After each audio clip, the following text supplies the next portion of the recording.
नमस्कार दोस्तों, हमारे YouTube चैनल में आपका स्वागत है। आज हम आपके लिए श्री विष्णु पुराण के छठे अंश का चौथा अध्याय लाए हैं, जहां हम बात करेंगे प्राकृत प्रलय के वर्णन की। तो चलिए भगवान विष्णु का नाम लेकर शुरू करते हैं इस अध्याय को। श्री पराशर जी कहते हैं कि जब जल सप्तऋषियों के स्थान को भी पार कर जाता है तो ये संपूर्ण त्रिलोकी की एक महासमुद्र के समान हो जाती है। उसके बाद भगवान विष्णु के मुख निश्वास से प्रकट हुआ वायु उन मेघों को नष्ट करके पुनः 100 वर्ष तक चलता रहता है। फिर जनलोक निवासी सनकादि सिद्धगण से स्तुत और ब्रह्मलोक को प्राप्त हुए मुमुक्षुओं से ध्यान किए जाते हुए सर्वभूत में अचिंत्य अनादि जगत के आदि कारण आदि कर्ता भूत भावन मधुसूदन भगवान हरि विश्व के संपूर्ण वायु को पीकर अपनी दिव्य माया रूपिणी योग निद्रा का आश्रय ले अपने वासुदेव आत्मक स्वरूप का चिंतन करते हुए उस महासमुद्र में शेष शैया पर शयन करते हैं।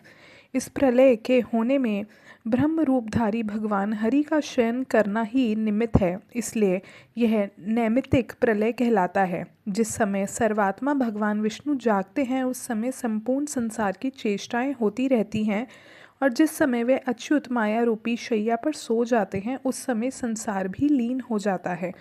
जिस प्रकार ब्रह्मा जी का दिन 1000 चतुर्युग का होता है, उसी प्रकार संसार के एकार्णवरूप हो जाने पर उनकी रात्रि भी उतनी ही बड़ी होती है। उस रात्रि का अंत होने पर अजन्मा भगवान विष्णु जागते हैं और ब्रह्म रूप धारण कर जैसा तुमसे पहले कहा था उसी क्रम से फिर सृष्टि रचते हैं।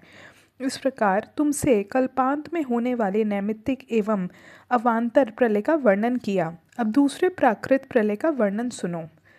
अनावृष्टि आदि के संयोग से संपूर्ण लोक और निखिल पातालों के नष्ट हो जाने पर तथा भगवत इच्छा से उस प्रलय काल के उपस्थित होने पर जब महत्व से लेकर पृथ्वी आदि पंच विशेष पर्यंत संपूर्ण विकार क्षीण हो जाते हैं तो प्रथम जल पृथ्वी के गुण गंध को अपने में लीन कर लेता है। इस प्रकार गंध छीन लिए जाने से पृथ्वी का प्रलय हो जाता है। गंध तन मात्र के नष्ट हो जाने पर पृथ्वी जल में हो जाती है। उस समय बड़े वेग से घोर शब्द करता हुआ जल बढ़कर इस संपूर्ण जगत को व्याप्त कर लेता है। यह जल कभी स्थिर होता और कभी बहने लगता है। इस प्रकार तरंग मालाओं से पूर्ण इस जल से संपूर्ण लोक सब ओर से व्याप्त हो जाते हैं। इसके बाद जल के गुण रस को तेज अपने में लीन कर लेता है। इस प्रकार रस तन्मात्रा का क्षय हो जाने से भी जल नष्ट हो जाता है।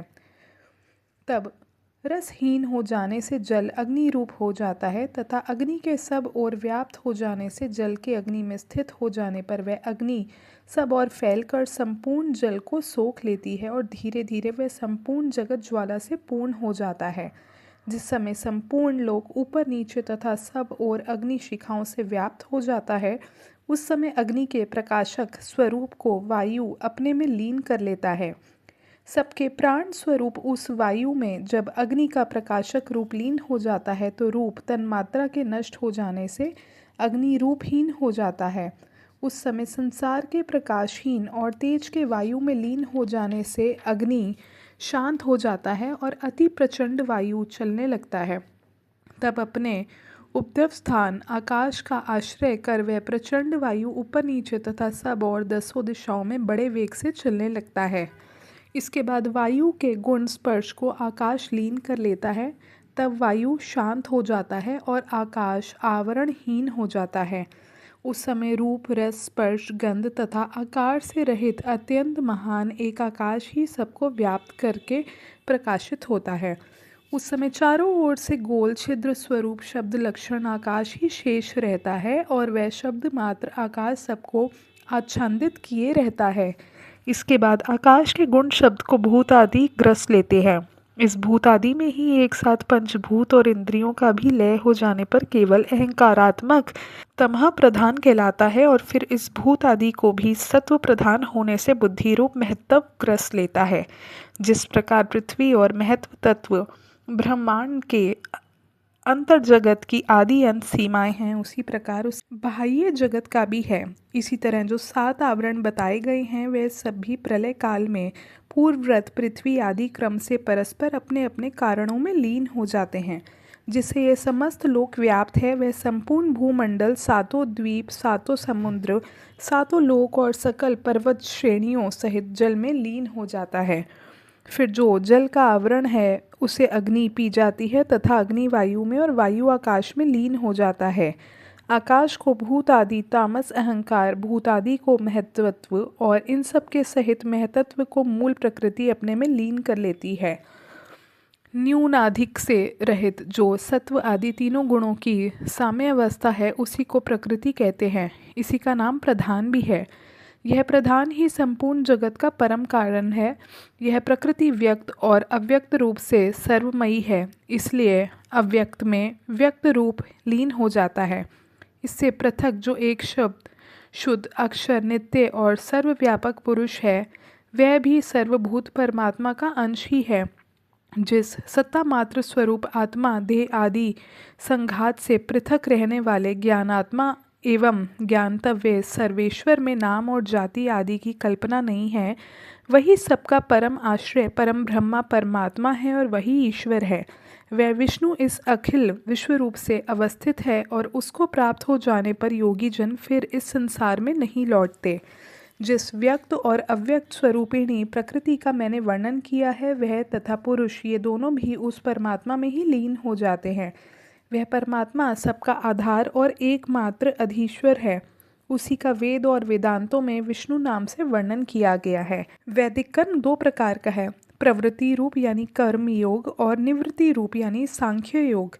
इन दोनों प्रकार के कर्मों से उस सर्वभूत पुरुषोत्तम का ही यजन किया जाता है। ऋक, यजु और सामवेद प्रवृत्ति मार्ग से लोग उन यज्ञपति पुरुषोत्तम यज्ञ पुरुष का ही पूजन करते हैं तथा निवृत्ति मार्ग में स्थित योगी जन भी उन्हीं की ज्ञानात्मा ज्ञान स्वरूप मुक्ति फलदायक भगवान विष्णु का ही ज्ञान योग द्वारा यजन करते हैं।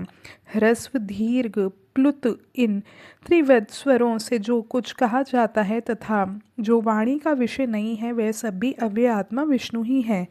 वह विश्व रूपधारी विश्वरूप परमात्मा श्री हरि ही व्यक्त, अव्यक्त एवं अविनाशी पुरुष हैं। उन सर्वव्यापक और अविकृत रूप परमात्मा में ही व्यक्त अव्यक्त रूपिणी प्रकृति और पुरुष लीन हो जाते हैं। मैंने तुमसे जो द्विपरार्ध काल कहा है वह उन विष्णु भगवान का केवल एक दिन है। व्यक्त जगत के अव्यक्त प्रकृति में और प्रकृति के पुरुष में लीन हो जाने पर इतने ही काल की विष्णु भगवान की रात्रि होती है। वास्तव में तो उन नित्य परमात्मा का ना कोई दिन है और ना रात्रि, तथा केवल उपचार यानी अध्यारोप से ऐसा कहा जाता है। इस प्रकार मैंने तुमसे यह प्राकृत प्रलय का वर्णन किया। अब तुम आत्यांतिक प्रलय का वर्णन और सुनो। इस प्रकार श्री विष्णु पुराण के छठे अंश का चौथा अध्याय समाप्त होता है। पांचवें अध्याय में हम आध्यात्मिक आदि त्रिविध तापों का वर्णन, भगवान तथा वासुदेव शब्दों की व्याख्या और भगवान के परमार्थिक स्वरूप का वर्णन करेंगे। धन्यवाद।